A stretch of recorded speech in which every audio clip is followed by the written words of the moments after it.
so we talked about offense in the previous one with the frame data for defense. So now let's talk about reading your opponents, right? Reading your opponents, like how can you just get into their head without anything? So we're gonna go. Let's see. We're gonna talk about how does your opponent know frame data, right? So like obviously we talked about such scenarios like here, but what happens if they like decide to press a button, right? Decide to press a button in situations like that, right? Because the thing is, you want to always stay blue, right? You want to have block strings where you want to stay blue, stay positive, right? You want to make sure that like it's always going to be like your turn, right? So we're gonna this is going to be talking about pressure, how to keep your offense going, and kind of like how to get into people's heads. Because the thing is, Street Fighter 5, even though it's a fighting game, I would say this is the one of the only fighting games that really puts a lot of mental stress in your opponent's head, right? In terms of like making them guess, think of it as like a rock paper scissors scenario. I think this is a one of those games that does it the best for sure. So we're gonna set it up, right? We're gonna set up the computer to like block like a first attack, right? And then we're gonna do guard recovery, and then we're gonna do guard recovery. We're gonna set the opponent to press a button right after they block one attack, right? So think of it as like, oh, I know it's -2, so let me press a button. So now let's see what happens if they think it's -2, but it's not -2, right?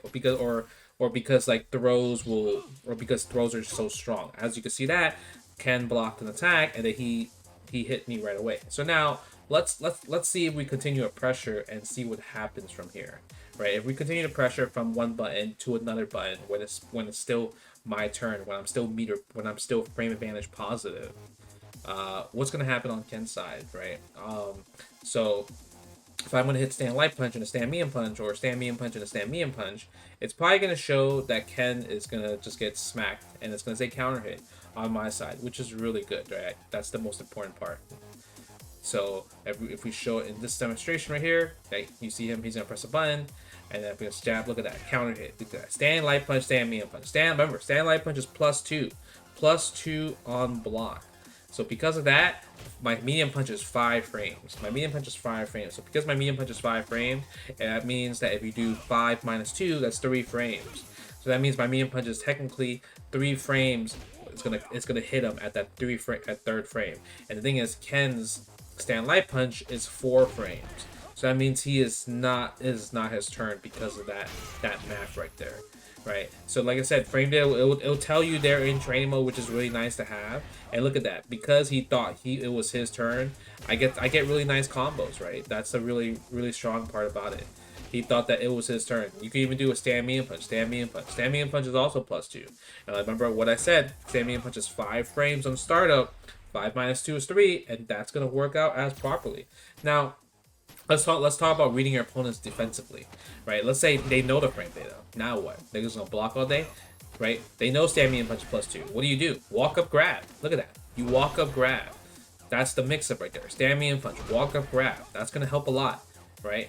That's really gonna help a lot in those scenarios, because, like, okay, you know the frame data. If I can grab you, so now what happens if they know what happens if they're gonna try to tech the grab, right? If you could tech the grab as well. Look at that. Look, see, throw escape, boom, crush counter. Look at that. You threw escape, but I baited you. I baited you from a throw escape, right? Because it's my turn. It's a mind game. Look at that. Remember how I talked about rock, paper, scissors? This is literally rock, paper, scissors, right? You go from either a grab or a frame trap, or what we call a shimmy. You're shimmying out of people. Look at that. Look how much damage for that, because you didn't want to take the throw. And remember how I talked about in the previous segment how throws are so important in this game? So important. Like I said, man, it all comes around. Rock, paper, scissors. Now, what about defending against opponents' habits, right?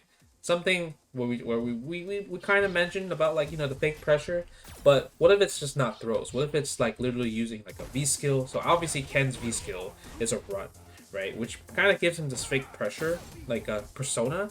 But the thing is, in the heat of the battle, it's gonna be really hard to react to. But as you can see, it's major punishment. Ken can cancel all his normals into V skill, except for command normals. He could even do sweep in the V skill, which is really nice, right? And then, but the thing is, he's really negative.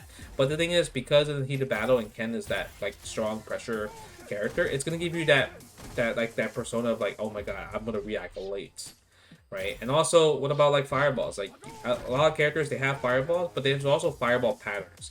As you can see, right, this is something you want to read. Usually, most people might want to throw two fireballs in a row. If you know that they have a habit of throwing two fireballs in a row, you jump over them and you get a full combo right there. Full combo, full jumping combo, full everything, whatever you want, which is really, really nice, right?